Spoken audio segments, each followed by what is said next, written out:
नमस्कार, स्वागत है आपका सत्यहिंदी.com पर। मैं हूं नीलू व्यास और एक बार आपके साथ फिर से जुड़ रही हूं आपके पसंदीदा कार्यक्रम आज का एजेंडा को लेकर। और इसके पहले कि प्रोग्राम शुरू करूं, आपको याद दिलाना चाहती हूं कि गूगल प्ले स्टोर से अगर आपने सत्य हिंदी के ऐप को डाउनलोड नहीं किया है तो जरूर कर लीजिएगा। भारत पूरे विश्व में एक लोकतांत्रिक देश के रूप में जाना जाता है। लोग उसे उसकी आजादी के लिए भी पहचानते हैं, लेकिन आपको बता दें कि ये अब ऐसा लग रहा है कि सिर्फ एक परसेप्शन है। और परसेप्शन का शब्द मैं इसलिए इस्तेमाल कर रही हूं क्योंकि मोदी सरकार आपको कभी इस चीज के बारे में नहीं बताएगी कि जो उसके लोकतांत्रिक स्टैंडर्ड्स हैं, आजादी के स्तर पर वो देश कैसे गिर गया है। मौजूदा सरकार उसे कभी भी एडमिट नहीं करेगी, लेकिन असलियत क्या है, वो असलियत सामने आई है फ्रीडम इन द वर्ल्ड 2021 की रिपोर्ट के मुताबिक। उसमें भारत लोकतांत्रिक देशों की सूची में फिसल गया है। और फिसलना मैं इसलिए बोल रही हूं क्योंकि ये जो रिपोर्ट है, जिसका टाइटल है freedom in the world 2021 democracy under seize, इसके बारे में आपको बताती हूं कि ये जो फ्रीडम हाउस है, ये 1973 में इसने अपनी फ्रीडम रिपोर्ट को लॉन्च किया था, जिसमें इस यूएस थिंक टैंक का काम है कि पूरे विश्व में जितने भी देश हैं उनके आजादी का स्तर की पड़ताल करना, उनके जो लोकतांत्रिक मापदंड हैं उन पर पड़ताल करना। तो उन्होंने सारे देशों की पड़ताल की और भारत का जो स्कोर है, आपको बता दें कि ये जो फ्रीडम हाउस की रिपोर्ट है, ये हमेशा 100 के स्कोर पर इसको आंका जाता है। और अब आपको बता दें कि भारत का स्कोर 2018, 2019, 2020 में इसका स्कोर 71 से 77 के बीच में था, लेकिन 2021 की जो ये रिपोर्ट है, इसमें भारत का अंक गिरकर 67 हो गया है। और ये अंक आपको इसलिए मैं बताना जरूरी समझती हूं क्योंकि ये जो फ्रीडम हाउस की रिपोर्ट है, इसकी 3 कैटेगरीज हैं आजादी और लोकतांत्रिक मापदंडों की कैटेगरीज को बनाने में। पहली जो इनकी जो कैटेगरी है वो है आजाद देश, दूसरी है आंशिक आजाद और तीसरी है आजाद नहीं, यानी कि free, partially free and not free. ये 3 कैटेगरीज इस रिपोर्ट में है। और भारत 2018, जैसे मैंने आपको बताया कि 2018, 19 और 20 में भारत की गिनती फ्री नेशंस में होती थी, यानी आजाद देशों में होती थी। लेकिन इस साल की रिपोर्ट के मुताबिक भारत की आजादी का स्तर गिर गया है, उसके लोकतांत्रिक मापदंड गिर गए हैं और इसलिए इसका स्कोर 100 में से 67 हो गया है। अब इसके डिटेल्स अगर मैं आपको इस रिपोर्ट के डिटेल्स अगर आपको बताऊं कि किन किन पैमानों की बातें की गई हैं, तो उससे आपको पता चलेगा कि सत्य हिंदी पर इतने समय से जो हम आपको बातें बता रहे हैं वो एक्चुअली सही हैं। और वो मापदंड क्या है, इस रिपोर्ट में ये साफ साफ लिखा गया है कि 2014 से लेकर अगर अब तक आप देखें तो एक पैटर्न उभर कर आ रहा है। और वो पैटर्न क्या है, वो पैटर्न ये है कि जो राजनीतिक अधिकार हैं और जो लोगों की आजादी के मामले में स्थिति भारत में बहुत ज्यादा खराब हो गई है। उन्होंने एग्जाम्पल्स दिया है कि जो मानव अधिकार जो कार्यकर्ता हैं, ह्यूमन राइट्स एक्टिविस्ट्स हैं, एकेडमिशियंस हैं, जर्नलिस्ट्स हैं, उन पर हमले बढ़ गए हैं, उनको धमकियां दी जा रही हैं। मुसलमानों के खिलाफ हिंसा बढ़ती जा रही है, धार्मिक कट्टरता उसका एक बड़ा रीजन माना जा रहा है। यहां तक कि जो सिटीजन अमेंडमेंट बिल को लेकर, जो नागरिकता कानून जो आया था उसको लेकर जो प्रोटेस्ट हुई थी, उसका जिक्र इस रिपोर्ट में है। और ये जो सारी रिपोर्ट है, ये एक ऐसे समय में आ रही है जब बार बार मोदी सरकार पर यह आरोप लगता है कि मोदी सरकार विरोध और असहमति की जो आवाज है उसको बर्दाश्त नहीं कर पाती, यानी कि डिसेंट को मोदी सरकार बिल्कुल भी बर्दाश्त नहीं कर पाती है। और उसमें इस बात का भी उल्लेख है कि जो जांच एजेंसीज हैं वो इसका बेजा इस्तेमाल करती हैं। अब इस रिपोर्ट में यह भी कहा गया है कि जो डिक्लाइन है, जो गिरावट है, वो 2019 में ज्यादा हो गई। और उसका खास कारण देखा गया कि केंद्र और राज्य सरकारों में जो जितने भी आलोचक हैं उन पर हमले बढ़ गए। और ये हमले जांच एजेंसीज ने, जो पुलिस हैं, जो स्टेट एक्टर्स हैं, उन्होंने ज्यादा बढ़ाए हैं। एक और बात का जिसका जिक्र है वो है न्यायिक आजादी पर दबाव, यानी कि जुडिशियल इंडिपेंडेंस की बात की गई है। और उसमें किस चीज का उल्लेख है। अभी थोड़े दिन पहले मैंने आपको दिल्ली दंगों पर एक दिन मैंने आज का एजेंडा में एनालिसिस की थी, और उसी बात का उल्लेख आज इस फ्रीडम हाउस की रिपोर्ट में भी है। उसमें यह साफ कहा गया है कि पिछले साल जो उत्तर पूर्वी दिल्ली के जो दंगे हुए थे, उसमें जब एक इंस्टेंस ऐसा आया कि जब कोर्ट ने दिल्ली पुलिस को फटकार लगाई कि आप ये जो दंगों के मामले में क्यों नहीं ठीक से काम कर रहे हैं, और जिस जज ने ये आवाज उठाई उस कोर्ट हियरिंग के दौरान, तो उस जज का तबादला कर दिया गया। ये रीजन उस फ्रीडम हाउस की रिपोर्ट में है। See, we're very, very proud of our democracy, which our Congress party helped to build after we got led the freedom struggle. So I would be skeptical of all these external assessments of how well we are doing and how well we are not. But the basic way to think about it is to say that this is how the rest of the world is viewing what is going on in India.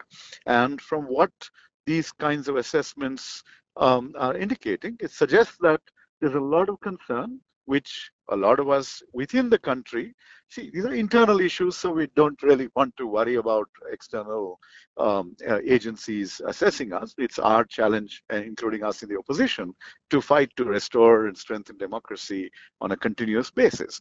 So the basic point is that if the outside world is sensing that there's something going wrong, that institutions are crumbling, that the media is under attack, that freedoms are threatened, then you would get these kinds of rating possibilities. But the essence of it is that you should think of this as some kind of a signal, a warning that, hey, the world outside is observing and coming up with these kinds of assessments of what's going on. So that's really how I would see it. It's basically, if you were having a debate internal to the country, and you were to ask me as an opposition politician to say what's going wrong, I would lay out 100 arguments about why the Modi government has been threatening all that we hold dear in terms of our democracy. It could be how institutions are being captured, how the media is either being intruded upon, or controls are being tightened on the media. All these sorts of things. How elected governments are constantly being toppled by purchasing MLAs, by governors interfering in governance. A variety of these things. And so basically, that's an internal matter, and it's for us to fight and for us to preserve. That's what I would say. तो जो सारी बातें हम आपको बता रहे थे कि जो आज़ादी के पैमाने हैं, जो लोकतांत्रिक पैमाने हैं, उनका जो मापदंड है वो किस तरीके से गिर रहा है, ये सिर्फ हम नहीं कह रहे, बल्कि ये एक ग्लोबल रिपोर्ट कह रही है। और ये कोई हल्की फुल्की रिपोर्ट नहीं है। यूएस बैक्ड जो एक रिपोर्ट है, एक बड़ा थिंक टैंक है जो कि इस मामले की पड़ताल करता है, ये उसकी रिपोर्ट के मुताबिक है।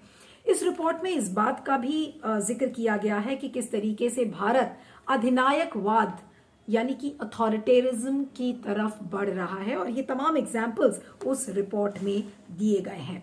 लेकिन इसके अलावा कुछ बातें ऑप्टिमिस्टिक भी लिखी गई हैं। ऐसा नहीं है कि बिल्कुल सब कुछ नकारात्मक है इस रिपोर्ट में। फ्रीडम हाउस ने भारत को ज्यादा अंक दिए हैं। किस मामले में? उन्होंने कहा है कि फ्री एंड फेयर इलेक्शंस का जहां तक सवाल है तो भारत में फ्री एंड फेयर इलेक्शंस होते हैं, लेकिन चिंता का विषय कहां पर है इलेक्शंस को लेकर, चुनाव को लेकर?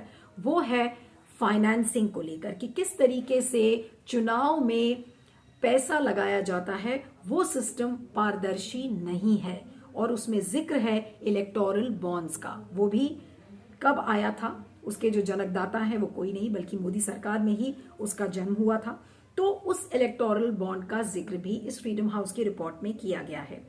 इस रिपोर्ट में यह भी कहा गया है कि पॉलिटिकल पार्टिसिपेशन के मामले में भारत आजाद है, फ्रीली यहां पर पॉलिटिकल पार्टिसिपेशन होता है, लेकिन चुनाव के दौरान जो स्टेट एक्टर्स हैं, जो पॉलिटिकल एक्टर्स हैं, वो सांप्रदायिक तनाव फैलाने की कोशिश करते हैं।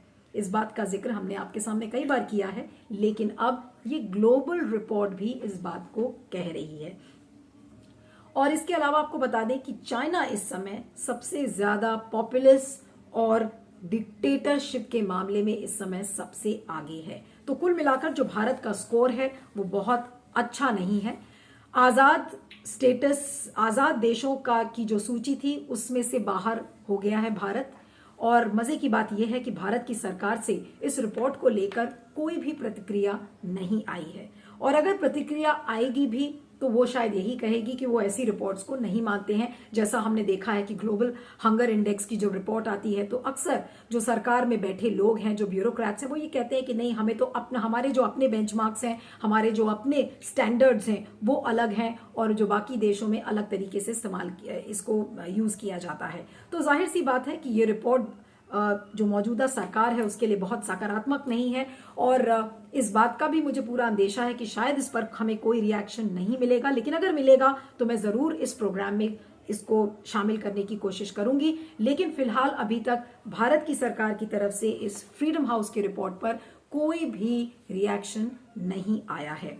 और सबसे बड़ी जो चिंता की बात है कि ये रिपोर्ट एक ऐसे समय में आई है जो भारत में लोकतंत्र का जो पूरा डिबेट है वो इस समय कितना हीटेड अप है।